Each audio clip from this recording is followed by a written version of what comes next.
Y'all know that a part of being mature spiritually means that you have to be emotionally intelligent, right? Right. James 1:19-21. Poses at all the intersections, dear friends, lead with your ears, follow up with your tongue. Pause. I'm going to say it again. Lead with your ears, follow up with your tongue, and let anger straggle along in the rear. God's righteousness, does not grow from human anger. So throw all spoiled virtue and cancerous evil in the garbage. In simple humility, let our gardener God landscape you with the word, making a salvation garden of your life. And it's not just tied to one generation, okay?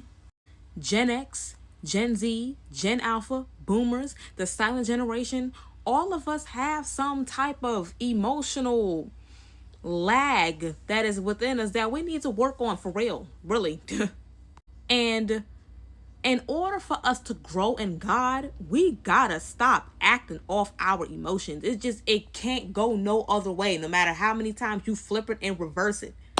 You gotta stop acting off your emotions. So listen before you speak. The basic rules of a conversation. And let anger straggle along in the rear. Because if you acting off of anger every single time, for one, what have you solved?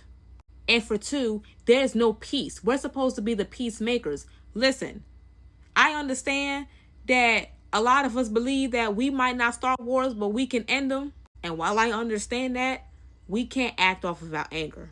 Because there's people watching. How are we supposed to be a good example to other people, especially to the youth, if we just acting off our emotions? We have to get irate. We got to get loud. We got to get ghetto every single time a problem comes our way. That's just immature and it's childish, really. You have to let God mature you emotionally. You have to be emotionally intelligent spiritually, because walking this walk, you're going to run across people that piss you off all the time. You're going to run across people that you don't like. This is not a cliche, but it's how you deal with it that matters. You have to look at everything in the spirit. Everything is a spirit, okay? When you realize that and stop looking at things in the natural, most things are going to come easy to you. So stop waking up and choosing violence every single day. It's annoying, like really, and it's getting old. You can't reign with God that way. You will not reign with God that way. So allow him to do a work in you so that you can continue to grow. Or do you not want to grow? And be slow to take offense. A lot of us get offensive over little things. We can't take correction. It's okay to take correction. You're not right about everything. You're not gonna know everything until the day you die. It's okay to be teachable. What are we talking about here? A lot of us don't want to be, especially us believers, we get on the side of Christ and act like nobody can't tell us anything, or why I don't need nobody to tell me this. Who told you that? If that was the case, we wouldn't need God. Hello?